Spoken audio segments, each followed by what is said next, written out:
Almost live from the Herbert I. Greenberg Studios at WHIG, it's Up Late with Sam Bass. Thank you, Scott Smith, and good evening, everyone. Welcome to another exciting episode of Up Late with Sam Bass, brought to you by our presenting sponsor, Sparkling Creations.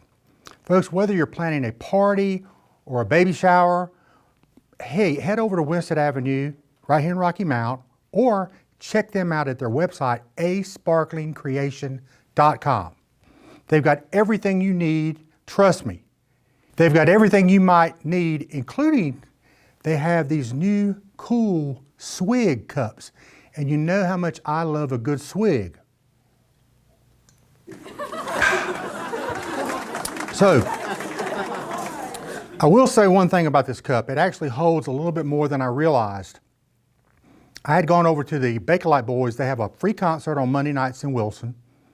And I said, I'm gonna break in my swig cup that I got over at Sparkling Creations. And I filled that bad boy up with bourbon and went over there with the social area where you can drink in. I didn't have my little blue sticker on it, but I still used it. And make a long story short, it hit me a little harder than I thought. Got in a little bit of a doghouse at home. But anyway, I live to tell about it. So while we're talking about our great sponsors, I want to also talk about Metro Maintenance. Did you know that they handle regular plumbing, but they're also certified in well water systems? So whatever your issues might be, plumbing related, not your personal issues, call today for top-notch service. Did you know that every day they have 13 trucks on the road going to over 6 counties? They're all over the place. We also want to talk about my good friend Phil over in Wilson at Phil's Music Exchange. If you're looking for a treasure trove of music goodies, Phil's Music Exchange has you covered. The CDs, DVDs, cassettes, 8-tracks, which I buy from him, VHS, video games, you name it, he's got it. Whether you shop online or in his store, he's got everything for you that you would ever want for your music collection. Plus, they ship worldwide. So support this local business and go see Phil. Folks, we've got an incredible show for you tonight. Our special guest is none other than a young man by the name of Billy Cuthrell. He's the founder and CEO of Progressive Music Center. That's hard to say. And did I mention he's also a friend of the Red Hot Chili Peppers? More on that later. But before we bring Billy on, let's dive into some of the latest news. So many of you know a couple of weeks ago, our former president, our future president, our former president is going to be our future president. Donald Trump was in Rocky Mount. That's confusing. So yours truly, which would be me, actually had an opportunity to sit down and interview him. Believe it or not. I know you're thinking, how did you score an interview of this magnitude? But the proof is right here, folks. Here's the exclusive look at my interview with the Donald.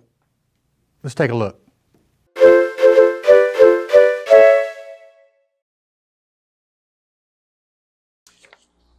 President Trump, welcome to our humble set. We are so honored to have you here today.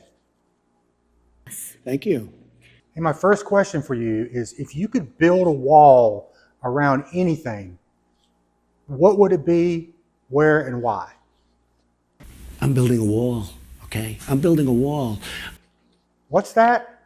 I'm just looking at my hair. I don't like it. Well, I'm sorry to hear that. I'm not that fond of my hair these days. Please continue.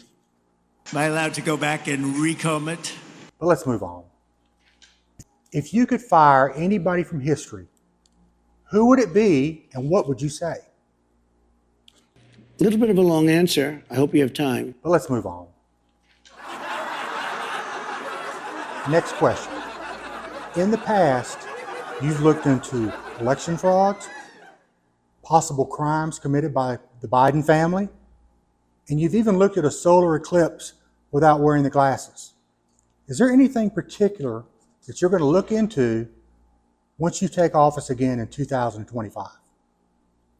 The answer is, I don't frankly care. Me neither. Frankly, my dear, I don't give a damn. President Trump, you've been known for your tweets.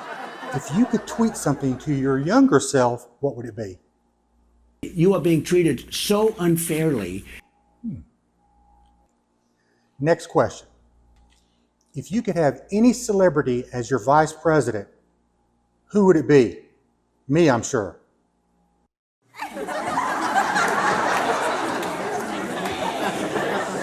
I think he might have been getting a little annoyed with me. Let's keep watching. On a more serious note here, you've made enemies on both sides of the aisle. I've made enemies myself too. So while we're on that topic, what do you think of my nemesis, John Check?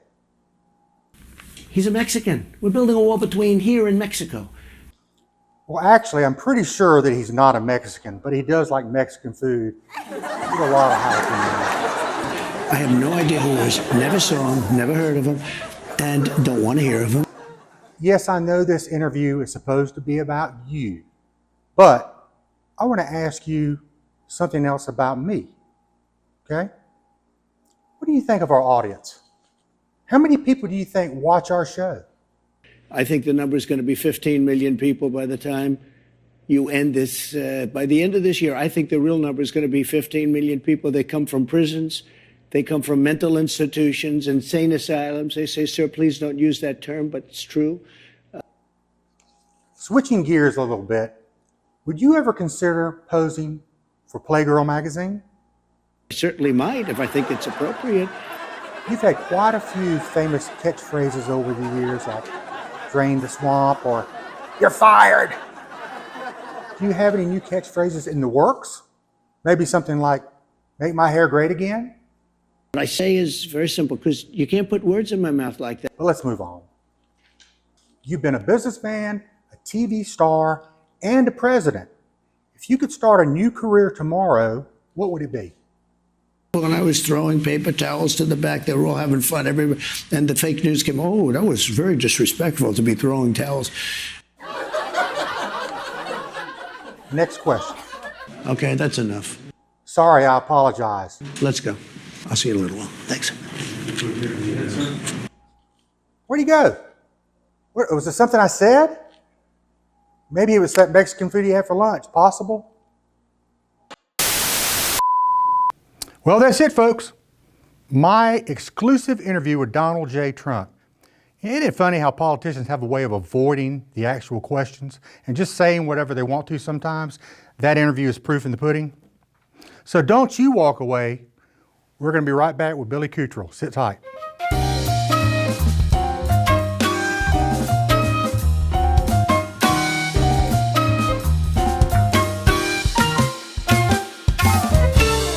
Metro Maintenance has provided fast, reliable services in Nash, Edgecombe, and Halifax counties for over 35 years. Metro Maintenance offers services for residential, commercial, and institutional facilities. These services include heating and cooling, electrical, plumbing, and general repairs. Our numerous years of experience, knowledge, and resources help us to accomplish our mission of serving our customers with superior service achieved through integrity and hard work. All of our work is guaranteed. For service, call 252-977-2730 or find us on the web at metro-maintenance.com. If you're planning a party, wedding, birthday party, baby shower, or corporate event, Sparkling Creations can make it memorable for you. With tents, tables, bouncy houses, and more. We can even provide a fire pit for outdoor events. If you want to be adventurous, we have a mechanical bull. You name the event, and Sparkling Creations has you covered. Located at 976 North Winstead Avenue, Sparkling Creations, where we make every event sparkle. Phil's Music Exchange of Wilson offers thousands of vinyl LPs, CDs, cassettes, 8 tracks. They even have reel-to-reels, DVDs, Blu-rays, VHS, video games, an abundance of music for the music lover. Check them out today. Phil's Music Exchange in Tarboro, 207 West Tarboro Street, downtown Wilson, or philsmusicexchange.com.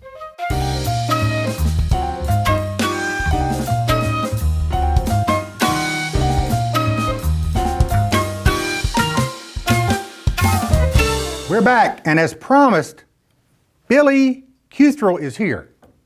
Billy, thank you so much for coming and doing the show. Absolutely. Thanks for having me. So if you don't know who this guy is, I'm going to let him tell you a little bit about himself. So you started off as a drummer. Tell me how that journey began. Oh, man.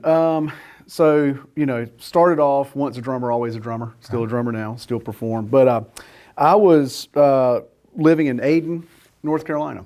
And I walked next door. I had a neighbor that I'm still really good friends with to this day. And her father, for some reason, when I walked next door that night, I would go over and kind of hang out with him. And I walked over, and her dad, which to this day I still don't understand why he was doing this, but he had, in this day and age, he had a VHS cassette, right? It wasn't on YouTube, was far from even existing. But he had a VHS cassette of Led Zeppelin, The Song Remains the Same, playing on the VHS. And I walked in, he said, "You ever seen this?" And I said, "No, I have no clue what that is." He said, "Yeah, sit down a minute and watch it." I said, "Okay." Sat down on the couch, and it was the segment, and the Lord works in mysterious ways. I think He put me there at that time and had that segment playing. But I sat down. It was a segment where John Bonham, the now deceased drummer for Led Zeppelin, was playing the drum solo part for Moby Dick. Right. And I had never seen anything like that in my life. And I sat there for about 15 minutes and watched it. And I just knew right then, I said, I've got to do that. I've got to play. I can do that. I don't know what it was. I just I can do it. And I got up and walked right. I just stood up, walked out. I didn't say bye or anything. I just walked out, went right back to my house right next door. I walked in. My parents were watching TV. And I walked in and I said, I got to have a drum set. And they said, what? So I walked out a non-drummer. When I came in, I was a drummer. It happened just like that. And I went to school, and I was hanging with the wrong crowd and doing the wrong things, 9th grade, 8th, 9th grade. I'm right there with you. Yeah, I was not doing the right things at all, and not hanging out with the right people. But was in school, and I was sitting in the hallway one day, and for the umpteenth time, and I've been kicked out of class. And I was sitting in the hallway, and the band director, a guy named Miles Huggins, walked by. And Miles heading to the office, and he saw me, and he said, you're always in the hallway. And he kind of walked by, and he stopped and came back. He said, "You're always in the hallway. What is going on with you?" And we started talking, and he said, what are you going to do with yourself? What are you going to do with your life? And I think I said something really clever, like, "I want to play drums, dude," or something. I had hair down to here at the time. Probably had a Megadeth shirt on or something.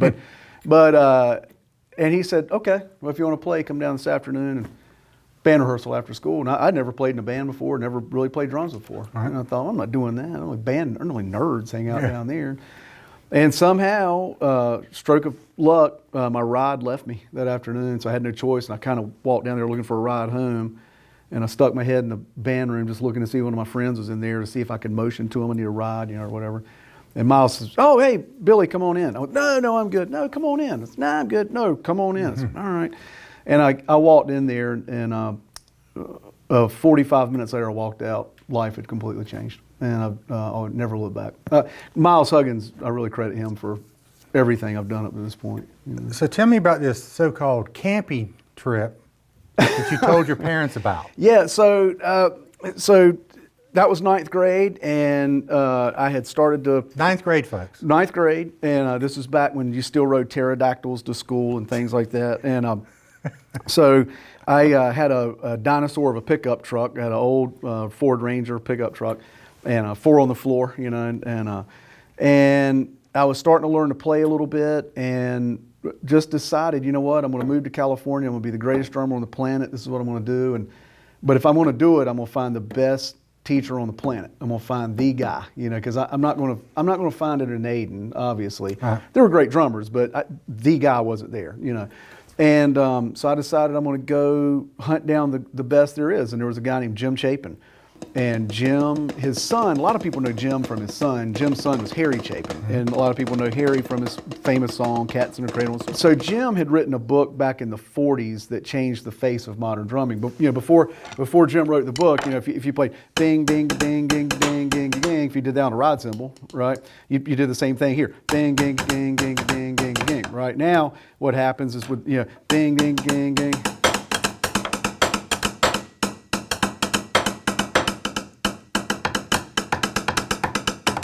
right? So you start breaking these two things apart. It becomes two-way independence, right? Well, Jim wrote that. So before Jim did that, that had never been seen before. That was it was a modern, wow, this is a modern technique. And so I said, well, you know, I want to learn to be the best. So I'm going to go find the best. So I told my parents that I'm going camping. And it was Memorial Day weekend. And my parents said, great, you don't camp. And I went, I do now. You know? And so I got a map and I got in my little truck and I left Memorial Day weekend. I had my driver's license all of maybe a couple of months and drove all the way to Sag Harbor and went up there and got to Sag Harbor, drove overnight and walked into a little bodega in Sag Harbor. And I said, I'm looking for Jim Chapin. And the guy says, oh, the Chapins, yeah, they live 4 houses, number 8, brownstone number 8. You'll see it on the door. I said, okay. So I go down there, beat on the door, and lo and behold, door opens up. There's Jim Chapin standing there. And I said, I had my whole spiel. I said, my name is Billy Cuthrell. I just drove all the way from Greenville, North Carolina. Came up here to see you. I want to find the greatest drummer on the planet. And he, whoa, wait a minute, kid. You know, and I started out again. You know, my name is Billy Cuthrell, and did that spiel. And Jim says, he looks out and looks down the sidewalk, and I guess he thought cameras were going to come out. He thought it was going to be Candid Camera or something. And I went in, and Manya, his wife, nice Russian lady, she made me something to eat, and then Jim had filmed everything in his cellar. He had done this video called Speed, Power, Control, and Endurance, and it's still one of the most watched videos on YouTube for drumming. But we went down there, and I just remember getting in the cellar and looking around going, wow. You know, there's a guy named Dom Famularo who had filmed it. Dom was a very famous drummer as well. And there's the drum set that he had used in the video. It's like, man, I mean, you know, just, this is incredible. You know, I'm really here. You know, I can't believe I'm here. You know, and he showed me all this Moeller system stuff, you know, and it was a whole technique of how to play. And, you know, just told me how bad I sucked. And, you know, man, you need a lot of help. You know, I was like, well, that's why I'm here. And stayed for a day, and then I drove all the way back. And I didn't see Jim again for a while. It was a long while went by. And then I saw him, I went, I can't remember where I was. I saw him again somewhere briefly, and we kind of reconnected, but I wanted to go back up to his house and never did. And so then after that, I decided that, you know what, I'm going to be in the business. And if I'm going to be in the business, then I've got to really be in the business, and I have to go to Nashville or California. And so I decided I was going to go to my first NAMM show. And NAMM is NAMM, it's National Association of Music Merchants, and it's a very big non-public convention. And I decided I'm going to go to NAMM. And so I called up NAMM, got on my rotary phone. Kids, back in the day, when you rode your pterodactyl, you had to dial a phone like this. And I made this $3 or $4 million long distance phone call because, you know, back in the day, when you call long distance, man, you know, you better get prepared to pay. And so I called all the way to California, called them folks in California, and got the people at NAMM on the phone. I said, I need a NAMM badge. And the lady said, great. What store and what publication do you work for? And I said, none. I'm Billy Cuthrell. Well, I studied with Jim Chapin once, you know, and I thought I was going to do it. And she said, well, you have to have a publication or you have to work for a retailer to get in. And I said, why? You know, and she said, well, it's closed to the public. And she said, well, you know, if you can get a media badge, you can get in. I said, that's great, you know.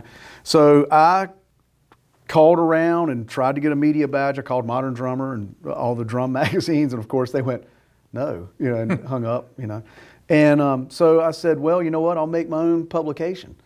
And so I set about town to find the one guy that had a computer, because back in these days when you have pterodactyls and you're dialing rotary phones, nobody had a computer, right? Not like today. And this is, you know, early 90s, 90, 91, 92, somewhere in there. And I found my one friend, Trey Orman, that had a computer. And I went to Trey's house, and it was in his bedroom. And I said, I've got to come up with a magazine. You know, I got to get a credential to get in. And Trey said, okay, you know, how are we going to do it? And I said, well, you know, we're going to figure it out. And so within a couple of weeks, we figured out how to use Microsoft Publisher, which at the time was the most powerful public desktop publishing system you could get. And we started laying out this magazine, and then I had to go find a printer, and I had to find a distributor, and because NAMM, they wanted some numbers. They didn't want just, yeah, I'm making a magazine, you know. Right. And so I ended up getting in touch with the people at the Daily Reflector in Greenville, and they were nice enough to tell me that their newspaper was printed in Mount Olive on a web press.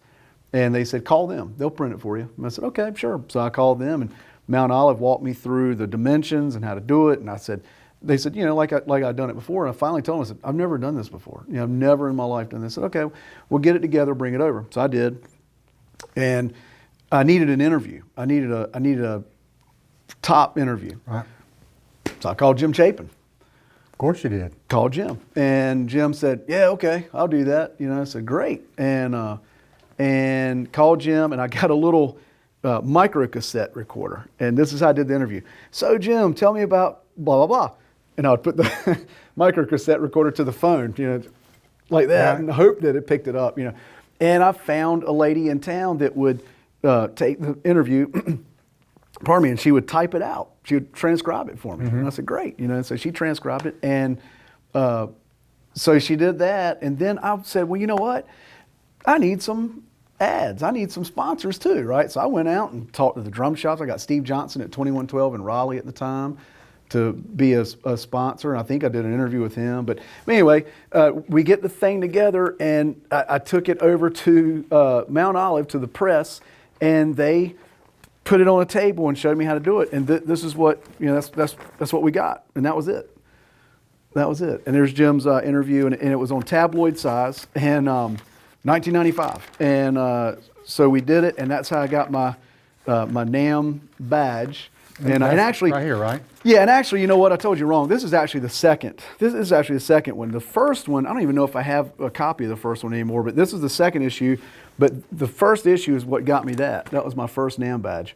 And 32 NAMM badges later.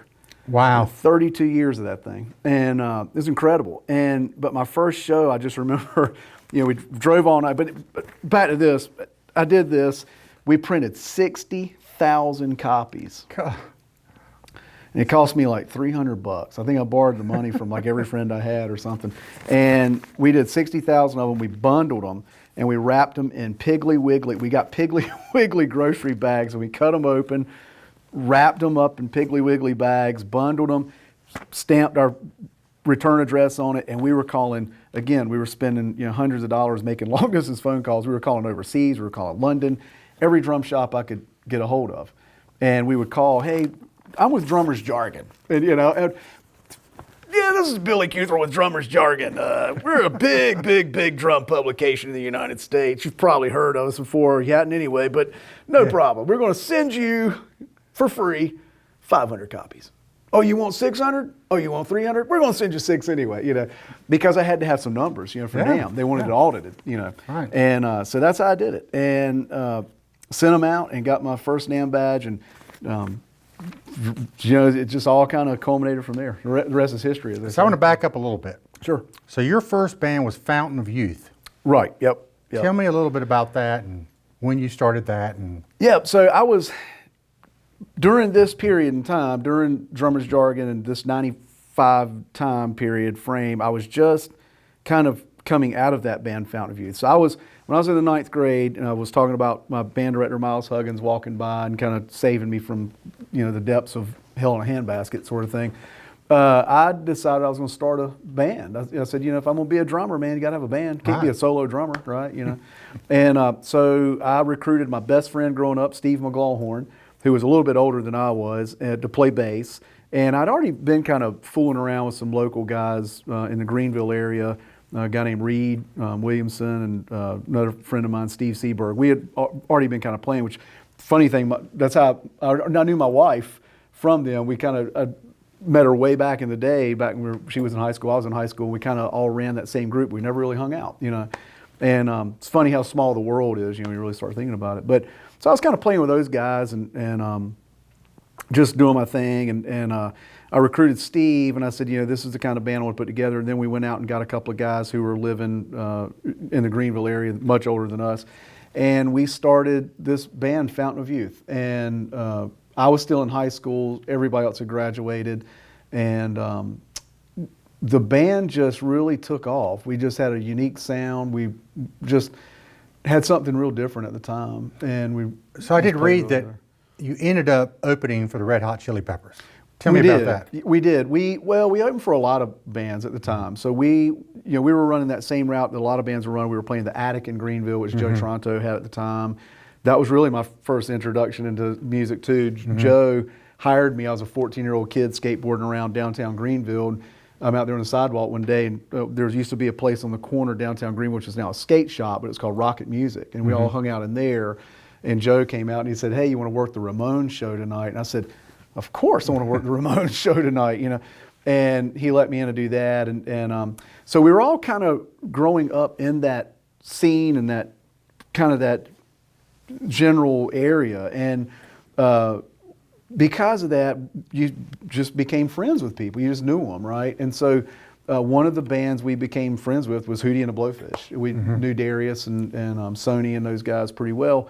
And so we had management out of Raleigh, a guy named Dick Hodge. And we actually had management out of Greenville first. And then we were kind of, in the music business, you learn really quick. Back in the day, you could kind of get sold almost like a commodity, right? It was like, if another label wanted you or another management company wanted to have a piece of it, they could make deals. And next thing you know, you're being booked by 2 or 3 different management labels. But so we ended up doing some work with Hootie and the Blowfish through their same management company, Fishco, which was a guy named Rusty Harmon down in South Carolina. And we ended up moving from that.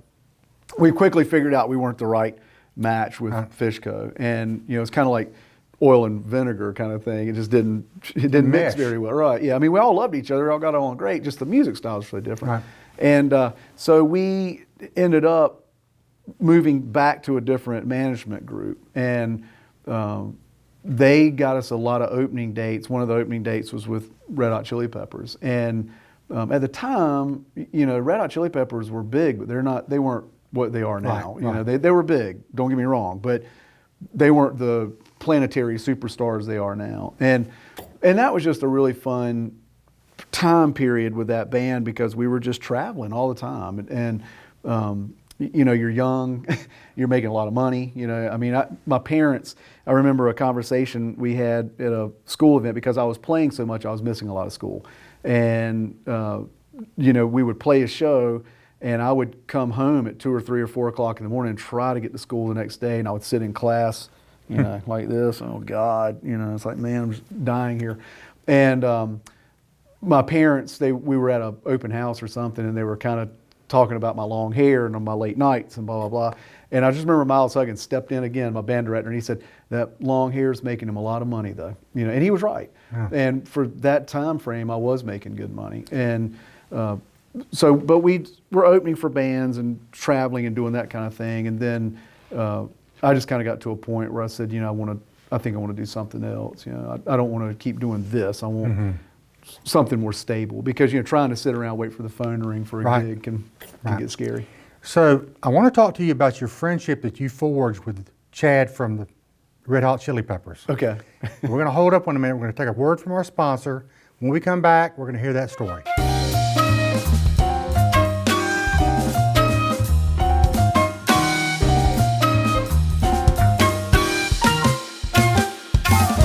Maintenance has provided fast, reliable services in Nash, Edgecombe, and Halifax counties for over 35 years. Metro Maintenance offers services for residential, commercial, and institutional facilities. These services include heating and cooling, electrical, plumbing, and general repairs. Our numerous years of experience, knowledge, and resources help us to accomplish our mission of serving our customers with superior service achieved through integrity and hard work. All of our work is guaranteed. For service, call 252-977-2730 or find us on the web at metro-maintenance.com. If you're planning a party, wedding, birthday party, baby shower, or corporate event, Sparkling Creations can make it memorable for you. With tents, tables, bouncy houses, and more. We can even provide a fire pit for outdoor events. If you want to be adventurous, we have a mechanical bull. You name the event, and Sparkling Creations has you covered. Located at 976 North Winstead Avenue, Sparkling Creations, where we make every event sparkle. Phil's Music Exchange of Wilson offers thousands of vinyl LPs, CDs, cassettes, 8 tracks. They even have reel-to-reels, DVDs, Blu-rays, VHS, video games, an abundance of music for the music lover. Check them out today. Phil's Music Exchange in Tarboro, 207 West Tarboro Street, downtown Wilson, or philsmusicexchange.com.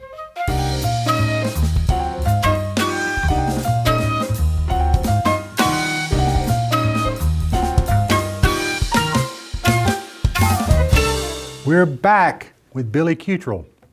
So before the break, we were talking about the relationship you formed with Chad Smith of the Red Hot Chili Peppers. Tell me a little bit about that. Well, so, Chad and myself, first, to be real clear, Chad and myself don't hang out. Like, he doesn't come to the house. I don't hang out at his house. We're not buddies sitting on the couch. I mean, I think a lot of people misconstrue that sometimes. But so Chad's brother, Brad, they were named after saints, by the way, Chad and Brad. So a lot of people are like, oh, okay. But Saint Brad? Saint Brad. Okay. Yeah, that's what I was told. But I'll take it. His brother, Brad, I was so fast forwarding years later as I started working in the industry and I got further into NAMM and that sort of thing. There was a fellow, Brad Smith, that was on a couple of boards of directors with me. I was on the board for an organization called Percussion Marketing Council, so they do playdrums.com. And I always knew Brad, but never really put two and two together. But we were in California at a NAMM show out there, and he said, hey, you want to go to a party tonight? I was like, okay, sure. And I said, where is it? And he said, oh, brother's house. He lives out here. I was like, oh, okay. And I guess he just assumed that I knew Chad was Brad's brother or whatever. And so they picked us up, and we rode up there. And, it took us about an hour to get from Anaheim, Southern California, up to the Malibu area where Chad was. And we go in there, and I didn't think much of it. And I said, is there a restroom? I said, yes, down the hall. And I went in there, and there's a Grammy sitting on the back of the toilet. And I was like, that's kind of nice. And I thought, well, I'm in the bathroom by myself. Picked the Grammy up, looked at it, and said, Chad Smith, Red Hot Chili Peppers, Stadium Arcadium. I was like, wow, Brad's brother knows Chad Smith. And he's got a Grammy in here. That's pretty great. I still didn't put two and two together. And it wasn't until I came out and Brad was standing there talking to Chad. And I'm like, that's really crazy too. Chad Smith's standing there talking to Brad Smith. And I guess as you get older and the pterodactyls and didn't put it together. And it still took me a while to figure it out. But it turns out he was his brother. And then Chad, through the playdrums.com thing, became a spokesperson. So I was in charge of doing marketing and promotions for the playdrums.com and the Percussion Marketing Council. And we did this big thing called Win Chad, and we were going to take Chad and sneak him into a high school and maybe bring Flea in to play, and they were going to surprise all these high school students and that sort of thing. So I ended up working with Chad for about a year on that, trying to coordinate it and because I had to work around his schedule.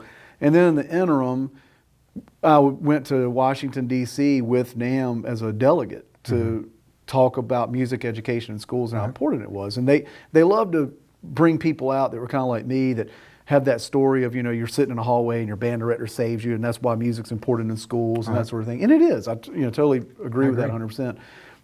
But Chad was on that. And they said, we want you to bring Chad. So with Brad and myself, we were able to get Chad flown in, and we took him around with us to all the senators' offices and that sort of thing. And just had a really fun weekend with him.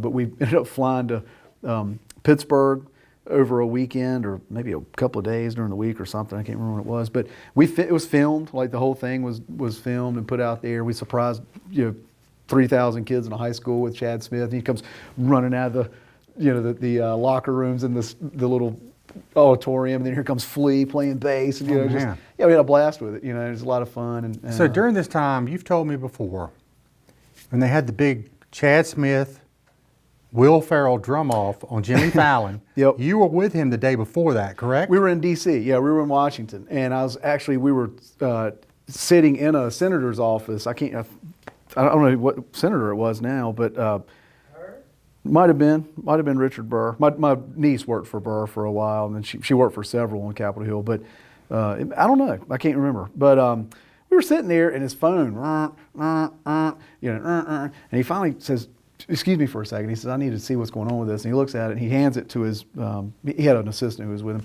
She goes, and she says, "Oh, we need to talk for a minute." So they go out in the hallway, he comes back, and come to find out it was I think it was Jimmy Fallon had called or something, and Jimmy Fallon was asking him to fly up that night, and Chad and Will get mistaken for each other a lot. They look alike. They look a lot like, yeah, and they get mistaken a lot. And a funny story, we were with Chad at a concert one night, and I'm standing there, we're standing back by the mixing console, and we were watching this show. This was in Santa Ana, and it was Brad, Chad, myself, and a couple other people, and this guy comes up out of the blue, he's like, "Oh my God, I can't believe you're here. My brother's never going to believe this. Oh my God, man, he's your biggest fan. He loves you. But I mean, I like you too. My brother loves you. But can we get a picture? My brother will never." And Chad says, "Sure, no problem." You know, and it happened a lot. I mean, you know, and so they gave me the phone, and they're standing there, and I took the picture, and he goes, "My brother's never going to believe it, man, that I met Ricky Bobby and Anchorman," and he starts naming like all the characters that, you know. And Chad goes, "Oh, no problem." He's like, "Man, thank you so much." And he walked off, and I said to Chad, I said, "Does that get old after a while?" And Chad goes, "No." And he said the greatest thing. He said, "I just hope that he treats my fans as good as I treat his." You know, and he said, "I hope Will Ferrell treats my fans like." But Chad was just a really good sport about it. He's a super nice guy, and I haven't seen him in a couple of years. I mean, it's been a while, and I've just COVID came along. Nobody was traveling. You know, I still talk to his brother Brad, you know, quite a bit because we work on some things together now and kind of here and there, you know. But so if you haven't seen the drum off between Will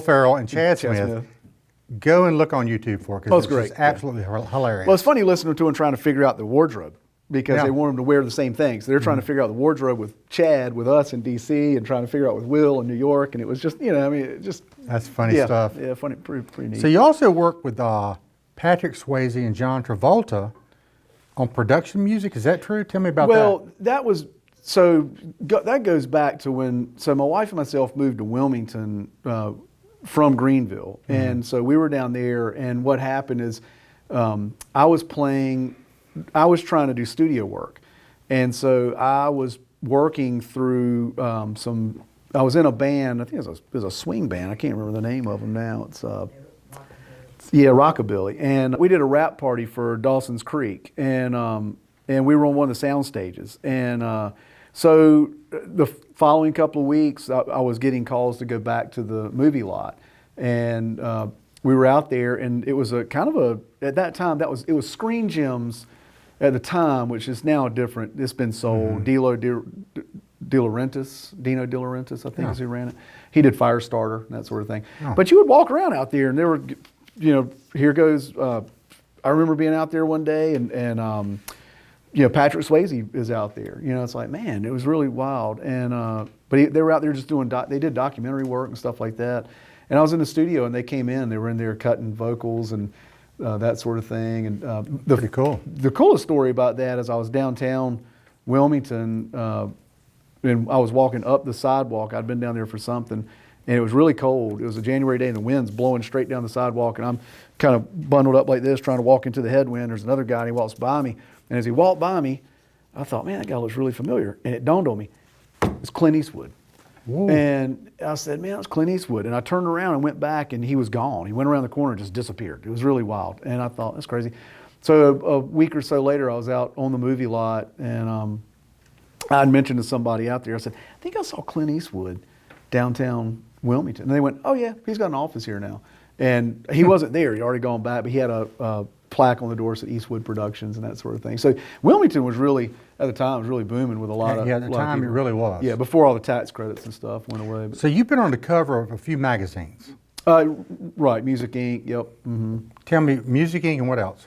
Well, I wasn't on the cover of Modern Drummer. My name was on the masthead, but Modern Drummer magazine, which is kind of like getting into the Holy Grail. You know, it's like if you're a drummer, you grew up with Modern Drummer. Right, you know? right. But I wrote for them, did some articles for them, which was like big turning point for me. It was like, man, you know, I made it. You know, I made it to Modern Drummer. But Music Inc. is I write for Music Inc. now. I still do a column for them called The Retail Doctor. And I've been doing that since 2010 or 11. And through my shops, I ended up with Music Inc. I not only write for them, but I was actually on the cover for them. And this is the second time I was on the cover. The first time was a couple of years before this. I'm the only person to ever be on the cover twice. Wow. They've never had anybody on the cover twice, and I made it twice. And so I guess my check cleared, and I made it. Did you know that I've been on a cover of a magazine before? Really? Yeah. Which one? I'm going to show it to you. Okay. Okay? Called Full Package. True story. Now, I love it.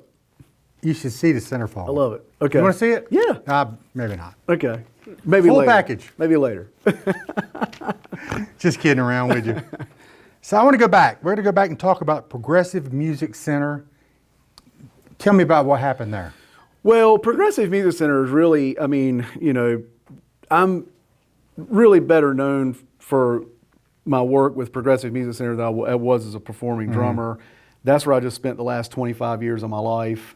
It ate up all of my time. That was my baby, right? And so going back, back to the Pterodactyl days, when I was getting out of Fountain of Youth, that band, I knew that I needed some kind of stable income. And, stability in the music business is very hard. I mean, you kind of wait for the next gig and that sort of thing. But we talked about you being a hired gun. Right, yeah. Well, that's kind of what I thought it was going to be, and there were some ads in Modern Drummer. I should have brought them, but there were some ads in Modern Drummer where I had a ProMart drumstick endorsement, and they made a drumstick for me, had my name on it. It's kind of like if you're playing Major League Baseball, get your name on a Louisville Slugger, right? Exactly. And my wife was awesome about it. She had them put in like a box, like a shadow box for me, and I still have it at the house. It's just incredible. But so I was playing ProMart drumsticks, and I had some endorsements. I had Bosphorus cymbals and Evans drum heads and all that, Yamaha drums, and but they did an ad, and it was in Modern Drummers. I had an ad in Modern Drummer, and I was listed as an independent, meaning that I could play with anybody. I wasn't with one band. But I've quickly found out that independent also it has an equal sign behind it that says phone doesn't ring, right? It's like no money in the bank, that kind of thing. And so I just thought, I really need to figure out a way to have something that's a little more stable. And I want to play drums. I want to stay in the industry. I've got to figure this out. So way back, going back to probably 1992, I decided I'm going to teach drum lessons. I mean, hey, you do what you know, right? And do what you love. And so I had this beat up Zuzu Trooper and my wife can testify to this, that I would go pick her up for dates, and we'd have to drive her car, because the first time I went to go get her, I got out and I slammed the door and heard this bam. I didn't know what it was, and so we walked out to go on our date, and she walked around the other side and she said, "Your door's on the ground over here." The door, the hinges had rotted off or rusted off, but I had this Zuzu Trooper, and you could this thing, the fumes would come through the dash, and if you rode around with the windows up, it would make you high. Like, I mean, the exhaust would come through. It was bad. And at that time, I didn't have any money to my name. This was actually before we started dating, but I was still driving that same Isuzu Trooper. And I think I had 78 cents. I mean, literally, I counted it out. I had this apartment on 10th Street in Greenville. Man, I was starving. I mean, I probably had eaten all day, and I was eating beans, and counted out 78 cents. I thought, man, I got to get a flyer. So again, going back to kind of how I did it with drum. I mean, this was light years ahead of what I did with my first flyer. But I got a Modern Drummer magazine, and I went through it, and I said, "Oh, that's cool. That's a cool picture. I'll take that." And I just took a pair of scissors, cut it out, and I cut out the mass or words or whatever, and I formed it, and I took a 8.5 piece of 11 typing paper, put it on there, and taped it all to it, and glued it to it or whatever. That's my first flyer. And I walked about 1.5 miles down to Kinko's Copies, and I had a friend down there named Jim Burry, and Jim was a bass player for a local band in town that was really well known, and I gave it to him, and I said, "I need 500 copies, and Jim says, "Okay," and I went, "And I've got this much money." And Jim goes, "You know what? I don't have time to count your pennies." He said, "I'm going to do you a solid." He said, "Come back tonight and pick these up." And I said, "Okay." So I walked all the way back, so walked down there and picked them up. Sure enough, he had them printed for me, folded, ready to go. And didn't charge me for it. thanks to Kinko's Copies and Jim So Burke. the rhythm section always sticks together. You know what I mean? Bass player looked out for me. And so I took them around to all the music stores the next day, ended up getting my first couple of drum students. And what I was doing, I was going house to house. So I would drive to your house, and I was like the ice cream guy, but instead of serving ice cream, I was serving drum lessons. I was serving drum beats, at the back. And I had all my equipment in the back, and I would drive around. I would go do the lessons or whatever. And it dawned on me not too long into it that, instead of me going to them, they need to come to me. Because the amount of time it takes for me to drive them, I can teach two lessons if I'm stable and they're coming to me. So I went to Pearson Music, and again, my name is Billy Cuthrell. I've got a drum business. I had my spiel. I had my talk, and they said, "Oh, okay." I knew Curtis Pearson a little bit. He had played in a band with my dad back in the '50s, and so they put me in like a little broom closet in the back. There was not much to it. You could barely get a full drum set in there, and that's how I started. It was called Progressive Beat at the time. And it started there, and it just really floundered along for years, and until I got real serious about it. Because I didn't really know what I wanted to do. I didn't know if I wanted to be a touring drummer, if I really want to focus on the business side of it. I just wasn't real sure. And then as I started going to NAMM and it all kind of melded together, the timeline, I decided, I think I'm going to stay on this side because I can sleep in the same bed every night. I'm not traveling. I'm not waiting for the phone to ring. I'm just, really thinking I'm going to go on the business side of it. So that turned out really growing for you. It did. It grew pretty well. And so we were in Greenville, and I got my first guitar teacher, a guy named Dan. I can't think of Dan's last name now, but he was in East Carolina. And Dan started teaching guitar for me. And then we decided we were going to move to Wilmington. And we went down there, and I was teaching down there as well. And I was driving from Wilmington to Greenville once a week, and man, God bless my in-laws. They did a ton, for me too, because they would let me stay at their house while I was up here, and that really helped, expense-wise. And so I would come up from Wilmington, stay at their house, teach 1 or 2 days, and then go back to Wilmington at the end of the week. So I ran that route for a couple of years, running 2 hours up, 2 hours down. And we were down in Wilmington for a couple of years, and it just, Wilmington at that time was pretty tough. We weren't service business. My wife was working for an architect down there, and I was trying to struggle along, and we were just making ends meet, best we could. And then we went to Raleigh after that. We moved to Raleigh in '99 or 2000. I was going to ask you what made you relocate to Raleigh. My wife got a job, thank God. Because it was, we were, struggling musicians. She was working for a great architect down there, but, Wilmington was pretty tough. But she got on with Glaxo in Raleigh. Good company. Yeah, and she got on with them. I was there for about 13 years, and I was there for a while. And but we came up to Raleigh, and best move we probably made. We had talked about going to Nashville. I thought, at the time I was spending a lot of time in Nashville, going back and forth for NAMM and stuff like that. But she got on in Raleigh, and she came up before I did. She had to start. We had a house down there we had to do something with, or we had to wait till the lease run out or whatever. But so we came up, and when we got up here, I knew some people in Raleigh that I had known from Greenville from the very first flyer I put out. Right. And a guy named Max Acker. And I went to Max and I said, hey, I'm trying to open another studio location up here. I still have the one in Greenville. I'm still teaching in Wilmington. And Max said, okay. And we struck a deal where I rented half of the building that's now Guitar Center in Raleigh, but it was Music Loft at the time. And I struck a deal with them, I think I've been better at business than I've been at drumming. I'm probably here drum-wise, talent-wise, it's like Jim Chapin used to say, people have more talent in their little finger than you've got in your whole body. Well, I'm the guy that, I don't have the talent in the whole body. Most people have their little finger, right? But I try, but as far as business goes, I think, here's me drumming, here's me business-wise. I think about things differently, in business. And so I just quickly figured out I was better at deal making and selling things and being a business person than I really was probably a music. We got to understand, when Norris Tolson and Alan Matthews come to me about somebody that needs to be on the show, I'm like, who could you possibly be talking about? And you're the guy that has a lot of impact. Yeah, well, that's very nice of them. It's very nice of them. you know, and I mean, I just think that I got extremely fortunate, you know, and we were talking about it the other day, and I said, you know, I'm a firm believer. I got really lucky too. I taught at Appalachian State for a semester, and they let me loose on college kids, which I was like, "Are you crazy?" But I used to tell the class all the time, 90% of life is showing up. Right? You don't have to know anything; just show up. You don't have to say anything; just show up, because that opens the door to opportunities. You don't know what you don't know what you're missing if you're not there. You don't know what you don't know, right?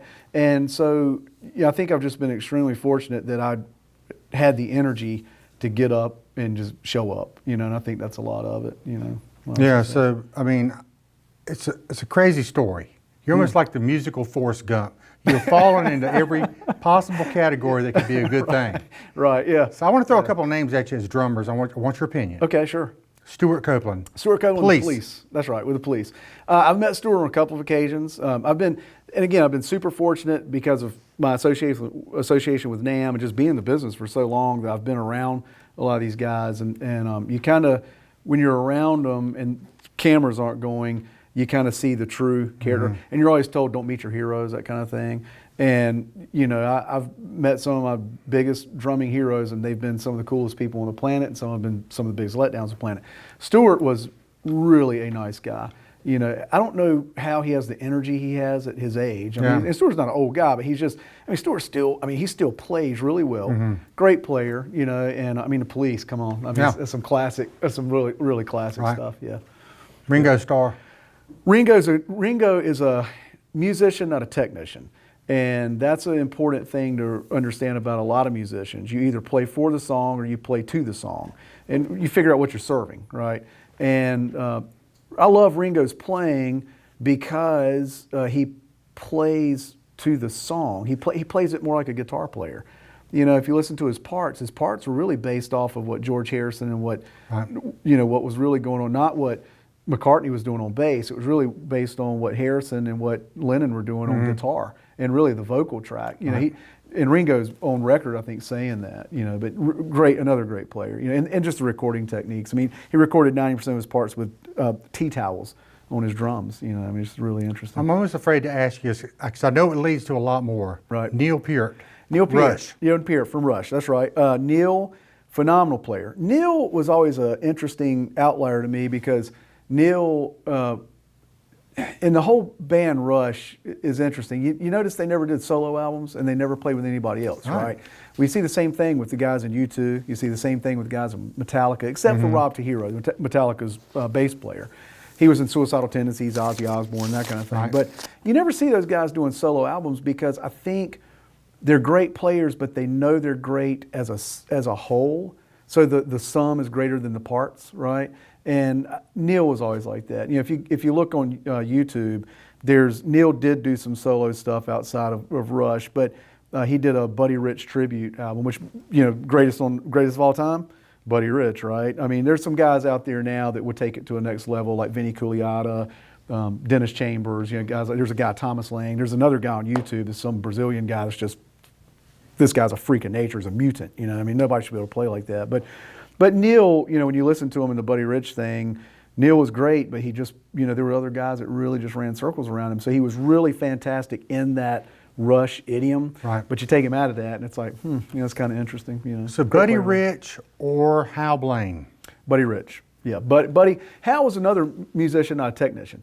You know, Hal played the big, you know, the big 13 tom-tom, you know. But he played on so many hit songs. He played on so many hit songs, but you put Buddy Rich on that, and all of a sudden it sounds completely different, right? You know, it's one of my big influences is Alex Van Halen. Oh, yeah. And, man, I just love his playing. I've always loved his playing. I've always tried to emulate that sound. And you know, I was fortunate enough to meet him through Jim Chapin. And, I mean, it was like, you know, again, meeting the Pope, right? And but I made a comment. I said, I've always tried to get your sound. And he looked at me and he said, good luck.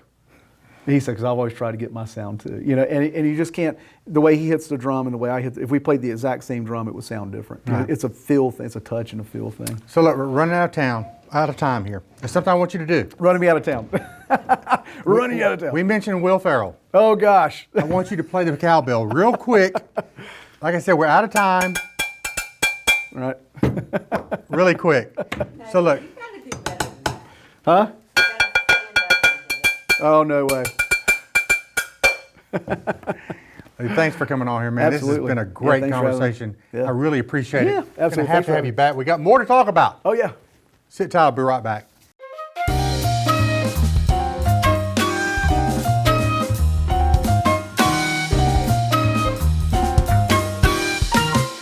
Hey, I want to thank my special guest tonight, Billy Cuthrell. Such a great interview. This guy is full of so many stories. So next week, a guy named Steve Barcello will be here. The Cryptozoology and Paranormal Museum, it's hard to say, in Littleton. He will be here. The Bigfoot guy will be here live. So make sure you tune in every Thursday night at 10 o'clock. Thanks for watching. See you soon.